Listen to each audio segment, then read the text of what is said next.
بسم اللہ نحمده الرحمن ونصلي على رسوله الكريم الرحیم اما بعد اعوذ بالله من الشیطان الرجیم بسم اللہ الرحمن الرحیم یا ایها الذین آمنوا کتب علیکم الصیام کما کتب علی الذین من قبلکم لعلکم تتقون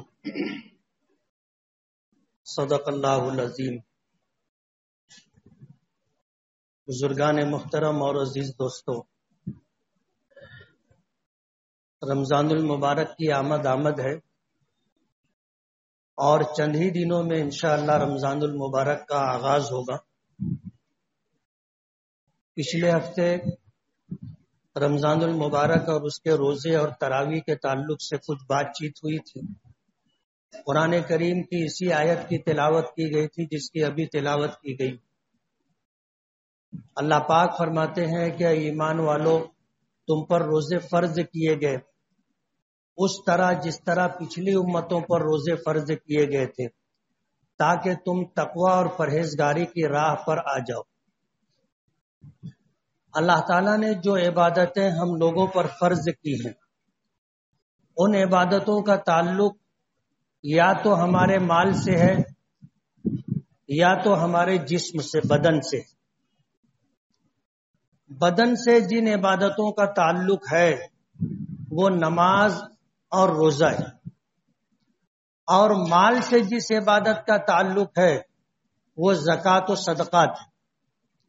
اور حج ایک ایسی عبادت ہے کہ یہ بدن اور مال دونوں سے تعلق رکھتی۔ تو نماز اور روزہ بدنی عبادت ہے، یہی وجہ ہے کہ یہ ہر ایک پر فرض ہے۔ جب اس کا مال سے تعلق نہیں ہے تو پھر امیری اور غریبی سے اس کا تعلق نہیں، اس کا جسم سے اور بدن سے تعلق ہے۔ جب جسم اور بدن سے تعلق ہے تو ظاہر بات ہے، امیر ہو غریب ہو، اللہ نے سب کو بدن عطا کیا، جسم عطا کیا، اور طاقت اور قوت کا تعلق جسم سے ہے، مال و دولت سے نہیں ہے۔ ایسا نہیں ہے کہ جو آدمی مالدار ہوگا وہ طاقتور ہوگا اور جو غریب ہوگا وہ کمزور ہوگا، ایسا نہیں۔ امیر و غریب طاقتور بھی ہو سکتے ہیں، کمزور بھی ہو سکتے۔ تو نماز اور روزے کا تعلق جسم سے، آپ دیکھو گے نماز کا تعلق جسم کے ظاہر سے، جسم کے ظاہر سے ہے۔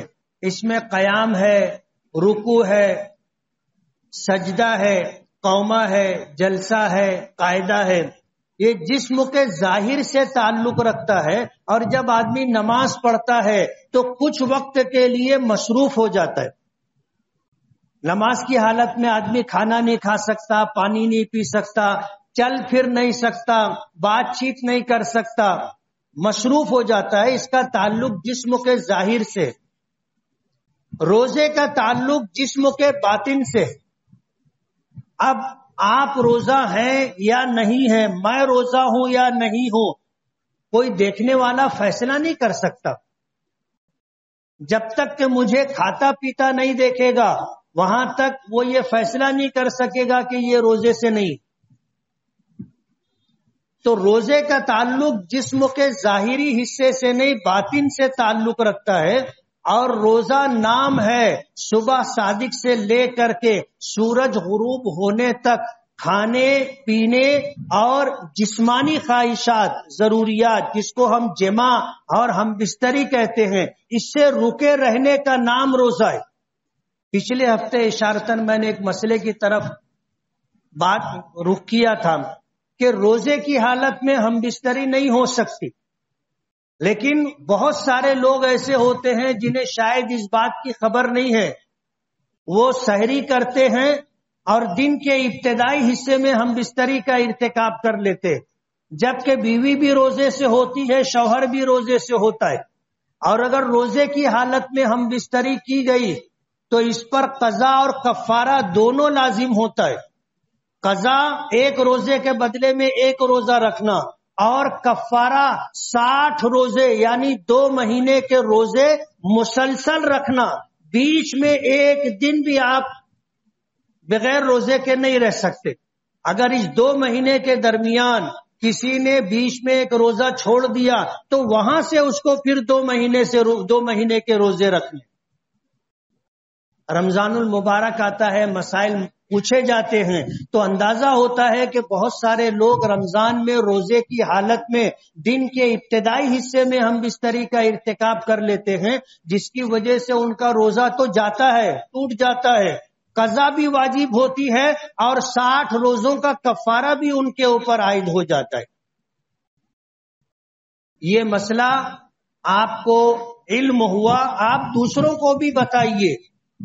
یہ بات عام ہونی چاہیے کہ لا علمی کی بنیاد پر اس طرح کے جو معاملات ہو جاتے ہیں اس کا تدارک ہو سکے، سد باب ہو سکے۔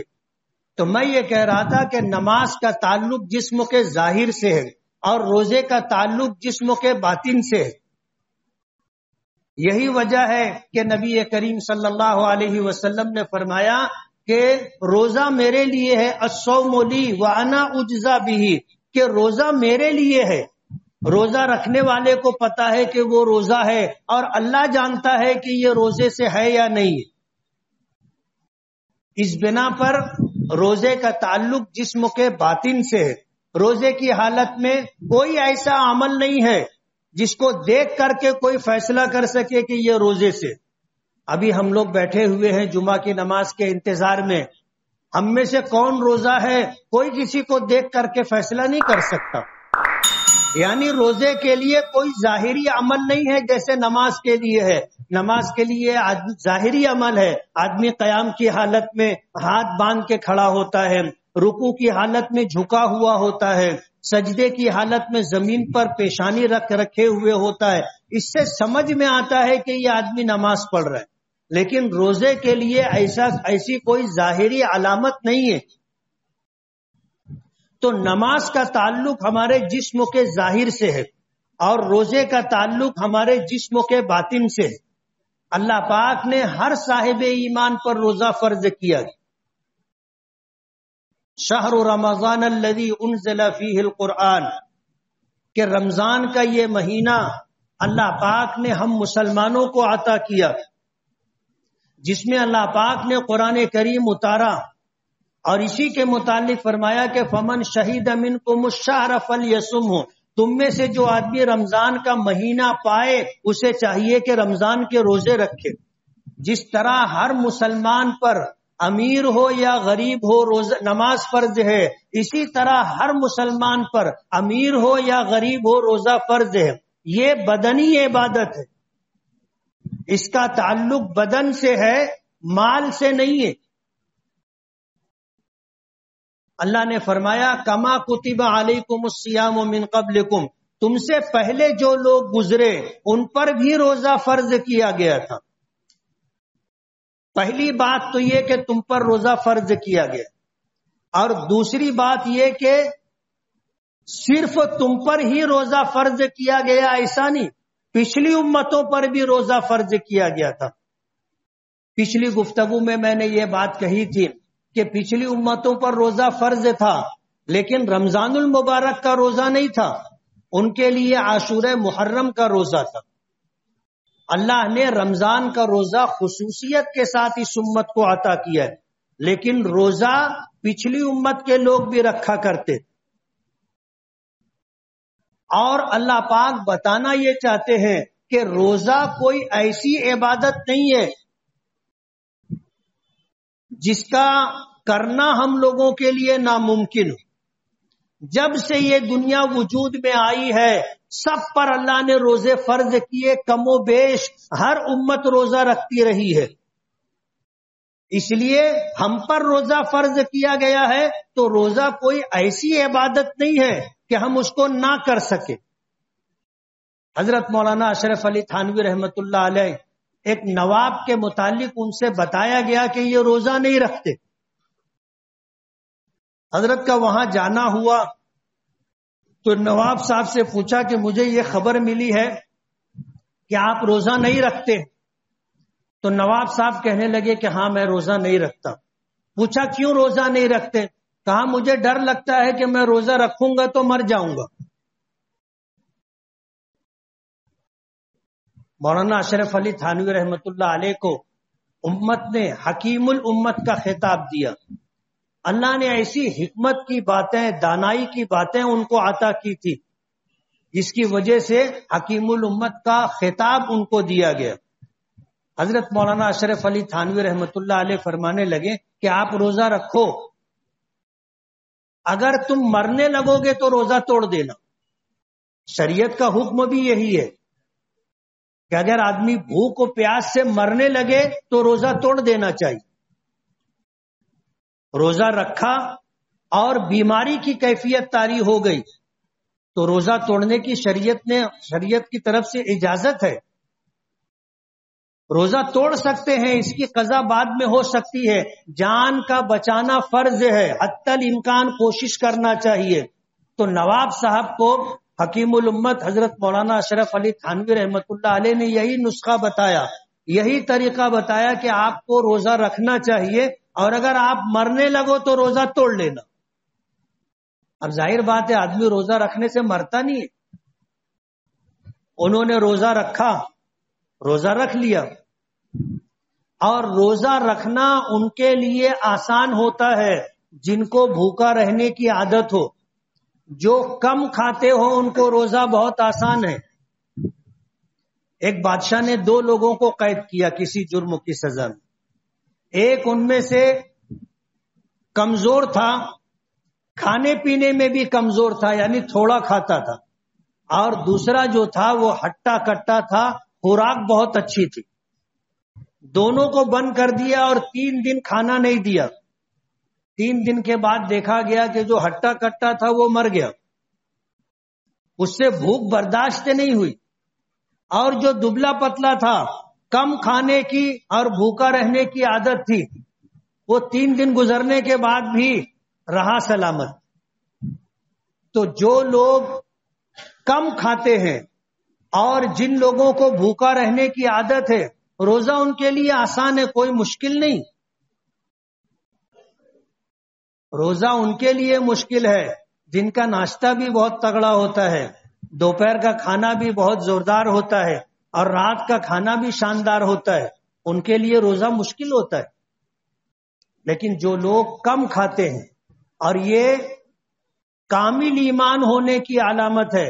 نبی کریم صلی اللہ علیہ وسلم نے فرمایا المؤمن یأکل فی مئۃ واحدہ، کہ جو ایمان والا ہوتا ہے یعنی کامل ایمان والا ہوتا ہے وہ ایک آنت میں کھاتا ہے. والکافر یأکل 7 امعاء، اور کافر جو ہوتا ہے وہ 7 آنتوں میں کھاتا ہے. خوراک کا اتنا فرق ہوتا ہے ایمان کے کمال کی وجہ سے. تو زیادہ کھانا کوئی اچھی بات نہیں ہے اور کوئی کمال کی بات نہیں ہے، کم کھانا کمال کی بات ہے. حضرت مولانا محمد قاسم نانوتوی رحمت اللہ علیہ جو دارالعلوم دیوبند کے بانی ہیں، جنہوں نے دارالعلوم دیوبند کی بنیاد رکھی تھی، ان کو کسی سادھو نے مقابلے کی دعوت دی اور یہ کہا کہ آؤ ہم دیکھتے ہیں تم کون زیادہ کھاتا ہے. تو مولانا قاسم نانوتوی رحمت اللہ علیہ نے فرمایا زیادہ کھانا کوئی کمال کی بات نہیں ہے، آؤ ہم اس پر مقابلہ کرتے ہیں کہ کون کتنے دن تک بھوکا پیاسا رہتا ہے. ساتھ میں بیٹھتے ہیں ایک کمرے کے اندر، دروازہ بند، کھانے پینے کی کوئی چیز نہیں رہے گی، کون کتنے دن تک بھوکا پیاسا رہتا ہے اس پہ مقابلہ کرتے. ظاہر بات ہے وہ بہت کھانے والا تھا، وہ تو ایک ٹائم نہیں کھائے تو اس کی حالت خراب ہو جائے گی، اس نے مقابلے سے انکار کر دیا. تو روزے کا تعلق جسم کے باطن سے. تیسری بات آیت کریمہ میں اللہ پاک نے جو ذکر کی ہے لعلکم تتقون، تاکہ تم میں تقوی اور پرہیزگاری پیدا ہو جائے. 3 چیزیں روزے کی حالت میں ضروری ہے. صبح صادق سے لے کر کے سورج غروب ہونے تک کھانے سے رکنا ہے، پینے سے رکنا ہے، جماع اور ہم بستری سے رکنا ہے. یہ 3 چیزیں چھوڑ کر کے آدمی روزے کے نیت سے صبح صادق سے لے کے شام تک رکا رہے تو یہ روزے دار ہے، یہ روزے دار ہے۔ ان تین چیزوں کا چھوڑنا ہے۔ اب تقوی اور پرہیزگاری کن راستوں سے آپ کو اللہ پاک عطا کرے؟ کھانا پینا، خواہشات نفسانی، ان تین چیزوں پر اگر آپ نے کنٹرول کر لیا، اللہ پاک تقوی اور پرہیزگاری کی دولت عطا کر دے۔ عام حالات میں بھی نبی کریم صلی اللہ علیہ وسلم نے فرمایا کہ آدمی روزے سے نہ ہو تو بھی کھانے کے لیے پیٹ کے 3 حصے کرنا چاہیے، ایک غذا کے لیے ایک حصہ، دوسرا حصہ پانی کے لیے اور تیسرا حصہ خالی رکھا جائے۔ یہ عام دنوں میں کھانے کا ہمارا معاملہ ہونا چاہیے، معمول ہونا چاہیے، لیکن ہم لوگ ان چیزوں کو پیش نظر نہیں رکھتے، اور کم کھانے کی جو خوبیاں ہیں اور کم کھانے سے جو صلاحیتیں بیدار ہوتی ہیں، وہ جب آپ اس پر عمل کرو گے تو آپ کو اندازہ ہوگا۔ کم کھانے کی عادت ڈالنا چاہیے۔ جسم کے باطن کو جب آدمی ان 3 راستوں سے، کھانے پینے اور خواہشات نفسانی سے پابند کر لیتا ہے تو اللہ پاک اسے تقوی اور پرہیزگاری کی دولت عطا کر دیتے۔ یہی وجہ ہے کہ وہ شخص جس پر خواہشات کا غلبہ ہو اور شادی نہیں ہوئی ہو، اندیشہ ہو کہ یہ زنا میں، گناہ میں مبتلا ہو جائے گا، تو اس کے لیے نبی کریم صلی اللہ علیہ وسلم نے فرمایا کہ اسے چاہیے کہ وہ روزہ رکھے۔ فَلْيَصُمْ فَإِنَّهُ لَهُ وِجَاءٌ، کہ وہ روزہ رکھے۔ روزہ رکھنا اس کے لیے خواہشات نفسانی پر کنٹرول کرنے کا ذریعہ بنے گا، اللہ گناہ سے روک دیں گے۔ 1 مہینہ اگر صحیح معنوں میں آدمی روزہ اہتمام کے ساتھ رکھے، اہتمام کا مطلب یہ ہے کہ ہم لوگ روزہ رکھے، سحری میں اتنا نہ کھائیں کہ کھٹی ڈکار آنے لگے۔ اسی لیے نبی کریم صلی اللہ علیہ وسلم نے فرمایا کہ سحری کیا کرو۔ یہ یہود و نصارہ سے مخالفت ہے، وہ بغیر سحری کے روزہ رکھتے ہیں اور ہم سحری کے ساتھ روزہ رکھتے ہیں۔ حضور نے فرمایا کہ چاہے 1 چھوارا کھا لو، 1 کھجور کھا لو، یعنی کم کھانا چاہیے سحری میں۔ مثال 1 چھوارے یا 1 کھجور کی نبی کریم صلی اللہ علیہ وسلم نے۔ روزے کی حالت میں کچھ وقت بھوک کی شدت کے ساتھ گزرنا چاہیے۔ جب اس طرح ہم لوگ روزہ رکھیں گے کہ شام کے قریب بھوک کی شدت ہوگی تو یہ جسم بھوک کی وجہ سے کنٹرول میں رہے گا۔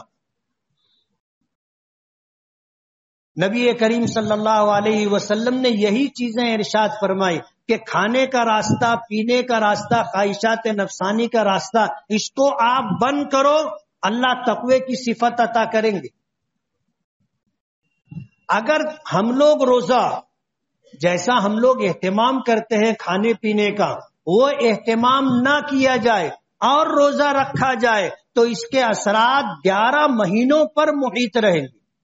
لیکن ہمارا روزہ تو نام کا روزہ ہوتا ہے، شریعت کے تقاضوں کو ہم پورا کر دیتے کہ سحری سے صبح صادق سے لے کر کے سورج غروب ہونے تک کھانے پینے اور خواہشات نفسانی سے رک جاتے ہیں، لیکن بیچ میں ایک وقت کا جو کھانا ہم چھوڑتے ہیں اس کی تلافی سحری اور افطاری میں ہو جاتی ہے۔ 11 مہینہ ہم جو نہیں کھاتے، جو اہتمام نہیں کرتے کھانے پینے میں، وہ اہتمام رمضان المبارک میں ہوتا ہے۔ ہم میں بہت کم لوگ ہوں گے، 1% لوگ بھی ایسے نہیں ہوں گے جو 11 مہینے میں ڈرائی فروٹ کی تری وغیرہ استعمال کرتے ہو۔ اللہ ماشاءاللہ کسی کے گھر کا معمول ہوگا تو الگ بات ہے، ورنہ ڈرائی فروٹ کی تری ہم لوگ سحری میں، افطاری میں لیتے ہیں اہتمام کے ساتھ۔ فروٹ استعمال ہوتا ہے کھانے کے اندر، اچھے چاول، اچھا گوشت، اچھی چیزیں استعمال ہم لوگ کرتے ہیں۔ تو ایک وقت کے کھانے کا جو گیپ ہوتا ہے اس سے کوئی فرق نہیں پڑتا. بہت سارے لوگوں کی تو رمضان میں صحت بن جاتی، سحری زوردار رہتی ہے، افطاری زوردار، اور پھر تیسرا کھانا تراویح کے بعد بھی رہتا ہے. آیت کریمہ میں تیسری بات ذکر کی گئی لعلکم تتقون. روزہ رکھنے کا مقصد کیا ہے؟ اللہ پاک روزے سے چاہتے کیا ہے؟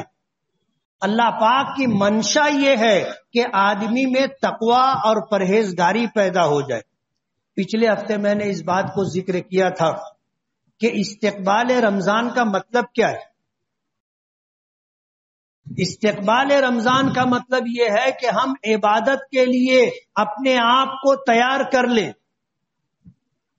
5 وقتہ نمازوں کا باجماعت اہتمام، روزے کا اہتمام، تراویح کا اہتمام.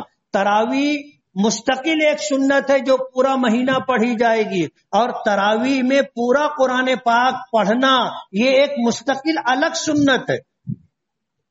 ان چیزوں کا اہتمام کرنا یہ ہے استقبال رمضان. آدمی نیکی کے لیے اپنے آپ کو آمادہ اور تیار کرے اور گناہوں سے اپنے آپ کو بچائے. جب ان 2 چیزوں کا اہتمام کیا جائے گا تو یہ کہا جائے گا کہ اس نے رمضان کا استقبال کیا. اور اگر جیسے 11 مہینے زندگی گزرتی رہی گناہوں کے ساتھ، رمضان میں بھی اگر گناہ ہوتے رہے تو یہ تو رمضان کا استقبال نہیں ہوا. نماز تو 11 مہینے پڑھی جاتی ہے، اللہ کا ذکر کہو، قرآن کریم کی تلاوت کہو. 11 مہینہ منع نہیں ہے، 11 مہینہ بھی یہ چیزیں ہونی چاہیے، لیکن رمضان میں اس کا اہتمام ہونا چاہیے. زکوٰۃ کا تعلق انسان کے مال سے، جس کو اللہ نے صاحب نصاب بنایا اس پر زکوٰۃ فرض ہے. جو مال کی زکوٰۃ آپ نے پچھلے سال دی تھی، اگر وہ مال اب بھی باقی ہے تو اس سال بھی اس پر آپ کو زکوٰۃ دینی ہے. یعنی زکوٰۃ ہر سال واجب ہوتی ہے. مسئلہ کل کسی نے پوچھا کہ میرے پاس کچھ پیسہ تھا پچھلے سال میں نے اس کی زکوٰۃ دے دی، کیا اس سال پھر اس کی زکوٰۃ دینی پڑے گی؟ اس کے ذہن میں سوال یہ تھا کہ جس مال کی ایک مرتبہ زکوٰۃ دے دی گئی کیا دوبارہ اس کی زکوٰۃ فرض ہے؟ یہی بتانا ہے کہ ہر سال آپ کو زکوٰۃ دینی ہے. ایسا نہیں ہے کہ ایک 10 لاکھ روپیہ آپ کے گھر میں رکھا تھا، آپ نے پچھلے سال اس کی زکوٰۃ دے دی تو اب زکوٰۃ نہیں دینی پڑے گی. ایسا نہیں ہے. یہ مال پچھلے سال تھا تو زکوٰۃ دی گئی، اس سال ہے تو بھی زکوٰۃ دینی پڑے گی. صاحب نصاب لوگوں پر زکوٰۃ فرض ہے، اور زکوٰۃ در حقیقت مال کو پاک کرنے کا ایک ذریعہ ہے. مال کو پاک کرنے کا اور مال کو ضائع اور برباد ہونے سے بچانے کا ذریعہ ہے. آدمی کا دیوالیہ کیوں نکلتا ہے؟ زکوٰۃ نہیں دیتا اس لیے اس کو نقصان ہوتا ہے. تاریخ اٹھا کر کے آپ دیکھو گے تو آپ کو یہ چیز ملے گی کہ مالداری تیسری پیڑھی تک نہیں آتی. شہر میں آپ اگر سروے کر کے دیکھو گے تو آپ کو 100 سے زیادہ مثال ملے گی کہ امیری اور دولت مندی تیسری پیڑھی تک نہیں آتی. اس کی وجہ، آپ اگر اس کی وجہ تلاش کرو گے تو بہت ساری چیزوں میں ایک چیز یہ بھی ملے گی کہ اپنے مال کی پوری زکوٰۃ نہیں نکالی جاتی.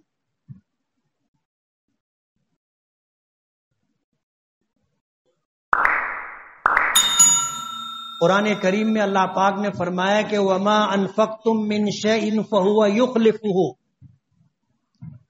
وَاللَّهُ خَيْرُ الرَّازِقِينَ، کہ جو کچھ تم اللہ کے راستے میں خرچ کرو گے اللہ وہ تمہیں واپس دے گا. فَهُوَ يُخْلِفُهُ، اللہ تعالیٰ اسے واپس دے گا. نبی کریم صلی اللہ علیہ وسلم نے قسم کھائی ہے کہ اللہ رب العزت کی قسم، بعض الفاظ میں آتے ہیں کہ میری جان جس کے قبضے قدرت میں ہے اس کی قسم، صدقہ دینے سے مال کم نہیں ہوتا.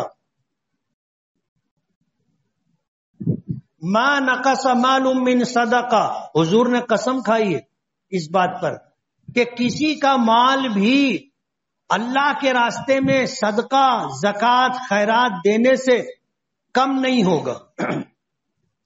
اللہ نے وعدہ کیا ہے کہ وَمَا أَنفَقْتُم مِّن شَيْءٍ فَهُوَ يُخْلِفُهُ، کہ جو کچھ تم میرے راستے میں خرچ کرو گے، زکوٰۃ کے نام سے، صدقات کے نام سے، فی سبیل اللہ کے نام سے، فَهُوَ يُخْلِفُهُ، اللہ تعالیٰ اسے واپس کرے گا، یہ اللہ کا وعدہ ہے۔ تو زکوٰۃ دینے سے مال کبھی کم نہیں ہوتا، جو دیا ہے اللہ اس کے بدلے میں ہماری امیدوں اور توقعات سے زیادہ دے گا، اور وہی بہترین رزق دینے والا ہے۔ تو زکوٰۃ دینے سے مال کم نہیں ہوتا، اس پر حضور نے قسم کھائی۔ دوسری بات اللہ پاک نے فرمایا کہ خذ من اموالہم صدقۃ تطہرہم، کہ آپ مسلمان مالداروں سے زکوٰۃ وصول کریں، یہ زکوٰۃ ان کے مال کو جو ہے پاک کر دے گی، ان کے مال کو پاک کر دے گی۔ تو یہ زکوٰۃ ہمارے مالوں کی حفاظت کا، مالوں کی بڑھوتری اور برکت کا، اور مال کی پاکیزگی کا ذریعہ ہے۔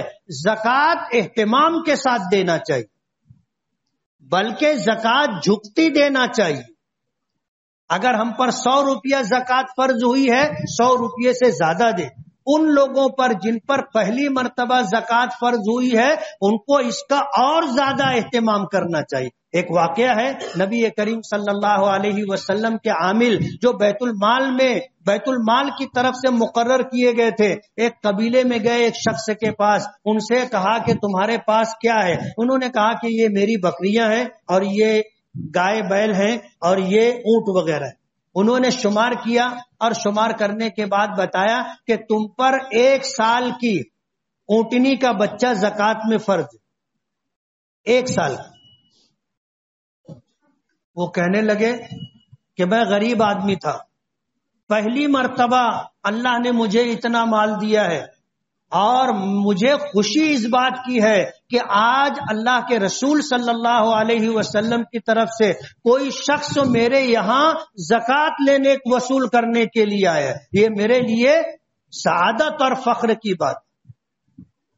اللہ نے مجھے پہلی مرتبہ اس عبادت کی توفیق اور موقع عطا کیا۔ اور کہنے لگے کہ یہ 1 سال کی مادہ بچے سے کیا ہوگا؟ انہوں نے اپنے مال میں سے ایک بہترین تندرست دودھ دینے والی فربا اونٹنی لا کر کے دی اور کہا کہ یہ لے جاؤ۔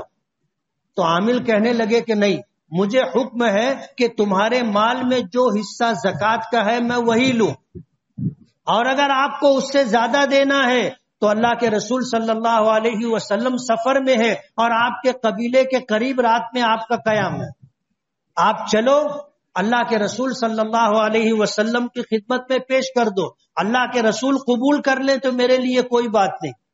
کہنے لگے میں تیار ہوں۔ وہ تندرست فربا اونٹنی لے کر کے چلے اور اللہ کے رسول کی خدمت میں پہنچے، اور کہنے لگے کہ اللہ کے رسول صلی اللہ علیہ وسلم، یہ میرے لیے سعادت اور فخر کی بات ہے کہ میں پہلی مرتبہ زکوٰۃ دینے کی حیثیت میں آیا ہوں۔ آپ کے عامل آئے، انہوں نے میرے مال کو دیکھا اور کہا کہ 1 سال کا بچہ مادہ میری زکوٰۃ میں میرے مال میں فرض ہے۔ اللہ کے رسول، یہ 1 سال کا بچہ آپ کے کس کام کا؟ یہ نہ دودھ دے سکتا ہے، اور نہ سواری کے کام آ سکتا ہے، نہ بار برداری کے کام آ سکتا ہے۔ تو اللہ کے رسول، میں یہ اونٹنی لے کر کے آیا ہوں، آپ اسے قبول فرمائیں۔ حضور نے فرمایا کہ اللہ کے بندے، تیرے مال میں اتنا ہی فرض ہے جتنا میرے عامل نے بتایا، فرض وہی ہے، لیکن اگر تو خوش دلی سے زیادہ دینا چاہتا ہے تو اللہ اس کے رسول تیرے مال کو قبول کرے۔ تو زکوٰۃ جھکتی دینا چاہیے۔ آپ اگر زکوٰۃ جھکتی دیں گے تو کبھی مال پر زوال نہیں آئے گا، مال پر زوال نہیں آئے گا، مال کم نہیں ہوگا، اس پر حضور نے قسم کھائی ہے۔ ہم کو دکھتا ہے کہ 100 روپیے میں سے 2.5 روپیہ ہم نے زکوٰۃ کا نکالا تو 2.5 روپیہ کم ہوا، ایسا دکھتا ہے، لیکن اللہ کا وعدہ ہے اللہ یہ واپس کریں گے اور برکتوں کے ساتھ واپس کریں گے، یہ اللہ کا وعدہ ہے۔ تو ہم اپنے دیکھنے پر اعتماد نہ کریں، اللہ اس کے رسول کے وعدے پر اعتماد اور بھروسہ کر کے زکوٰۃ پوری ادا کریں۔ آپ زکوٰۃ پوری ادا کریں گے، آپ کے مال پر کبھی زوال نہیں آئے گا، کبھی دیوالیہ نہیں ہوگا، کبھی غربت آپ کے دروازے پر نہیں آئے گی، اور آپ کا مال پاک ہوگا، اور پاک مال آپ استعمال کرو گے، اللہ آپ کی جان اور مال کو پاک کرے گا۔ تقوی اور پرہیزگاری کی صفت اللہ پاک روزے کے ذریعے سے عطا کرتے۔ حج کا تعلق ہمارے مال سے بھی ہے، حج کا تعلق ہمارے بدن سے بھی، لیکن حج بھی ہر ایک پر فرض نہیں ہوتا، کم لوگوں پر فرض ہوتا ہے جو صاحب استطاعت ہو، سب پر حج فرض نہیں ہے۔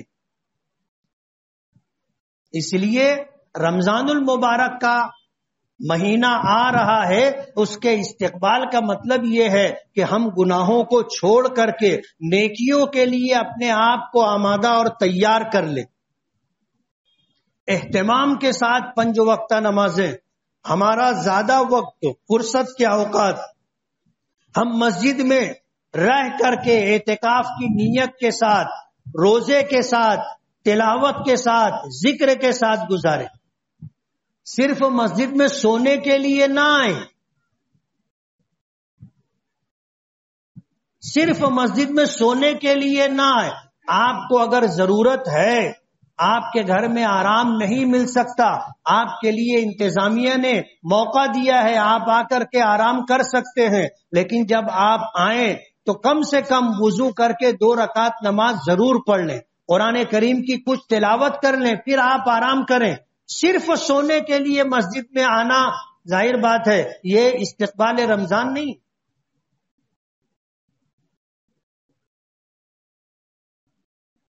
اور تقوی و پرہیزگاری کا حصول ہی روزے کا مقصد ہے۔ اللہ پاک ہمیں روزے کے مقاصد کو پورا کرنے کی توفیق عطا فرمائے، نمازوں کا اہتمام، تراویح کا اہتمام، روزوں کا اہتمام عطا فرمائے۔ اسی کے ساتھ قرآن کریم کا ایک خاص تعلق ہے رمضان المبارک سے، کم 1 مرتبہ تو پورا قرآن پاک رمضان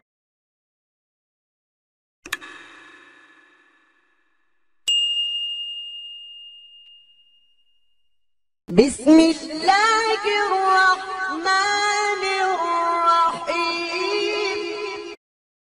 کے پہ کر نانات وی کلش کر صدقا وفا کے پہ کر علماء دیوبند علماء دیوبند حق گواہی کے جرم میں یورش یا امن میں سہتے رہے ستم علماء دیوبند نانات وی کلش کر